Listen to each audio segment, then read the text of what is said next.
చూస్తుంటారా? అరే పిచ్చగా నా daily episode recharge కావాలనే సబ్స్క్రిప్షన్ అప్పు చేసి సబ్స్క్రిప్షన్ కట్టి చూస్తున్నా స్వామి.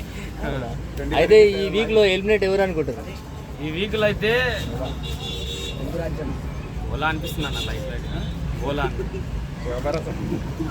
ఎందుకు బోలా గారు మంచిగా ఆడుతున్నారు కదా, హౌస్లో మంచిగా ఉన్నారు, ఆయన సెకండ్ ప్లేస్లో ఉన్నారు, ఓటింగ్లో కూడా సపోర్ట్ లేదు కదా అన్న. సపోర్ట్ లేకపోతే మన ప్రజలు, ఇది ఆడియన్స్ కదా సెలెక్ట్ చేసేది అది. అవును, ఆయన శోభ అయితే ఇంకా చాలా దారుణం అయిపోయింది అన్న. ఆమె ఆంటీని పెట్టిరు మట్టంగా. వద్దు చెప్పినా, నేను ఆడికి ఫోన్ చేసి చెప్పిన సార్, బిగ్ బాస్ సార్కి చెప్పిన, నేను వద్దు నా స్వామి సార్, నేను వద్దు సార్ ఆయన పెట్టాకు ఆంటీని అంటే ఆమె ఏం కాదు లేక రోజు చూద్దాంలే అని చెప్పా మంచి. నేను సర్లే అని చెప్తే ఇంకా పెట్టలే ఏం కాదు మన మంచిగా అని చెప్పి నేను చెప్తే ఇంకా ఈసారి అయితే పల్లవి ప్రశాంత్,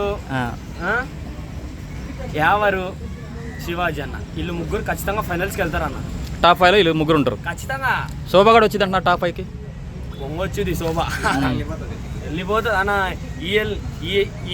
ఈ వారం అన్న వచ్చే వారం అన్న ఖచ్చితంగా వెళ్తుంది అన్న, ఖచ్చితంగా కన్ఫామ్ అన్న. ఆమె మేకప్ చూసినారు, మేకప్ తీసినారు, ఆంటీ లెక్క ఉంది ఆమె, ఉండదు అన్న ఖచ్చితంగా. వాళ్ళు గ్రూప్ ఉంది కదా, అమర్దీప్, ప్రియాంక, టేస్టీ తేజ వీళ్ళంతా ఉన్నారు కదా సపోర్ట్ గా. బొంగులు గ్రూప్ అన్న ప్రశాంత్ అన్న, శివాజీ అన్న, యావరు, ఇప్పుడు మధ్యలో బోలాన్న వచ్చిండు, వీళ్ళందరూ గ్రూప్ ముందర వాళ్ళు ఎవరన్నా. కొన్న పల్లవి ప్రశాంత్కి ఏమైనా సపోర్ట్ ఉందా? బ్యాక్గ్రౌండ్ సపోర్ట్ ఏం లేదుగా. బోలాన్నకి ఏమన్నా ఉందా? కవర్ సాంగ్ చేసుకునేటోడు, పాడేటోడు, ఆయనకి ఏమైనా సపోర్ట్ ఉందా? లేదుగా. ఇప్పుడు యావరు సినిమాలు చేసుకునేటోడు, ఆడిషన్స్కి అక్కడిక్కడ తిరిగేటోడు, ఆయనకి ఏమైనా సపోర్ట్ ఉందా? ఎవరికి లేదుగా. వీళ్ళందరూ సపోర్ట్ లేడు. సపోర్ట్ ఉన్నది ఒక్కటి శివాజీ అన్నకు. ఆ అన్నకు కూడా ఈ మధ్యన సినిమాలకు రావట్లేదు, ఆయనకు కూడా సపోర్ట్ లేదు. వీళ్ళందరికీ సపోర్ట్ లేదు. ఆయన వీళ్ళందరూ టాప్లో ఉన్నారు. ఒక బిగ్ బాస్లో ఫస్ట్ కెప్టెన్ అయింది ఎవరు? ప్రశాంత్, రైతు బిడ్డ. సపోర్ట్ లేనిదే అంత పైకి ఇలా వస్తాడన్న. వీళ్ళందరూ గట్టిగా ఉందన్న. వీళ్ళు పక్కా కాన్ఫిడెన్స్కి వెళ్తారు.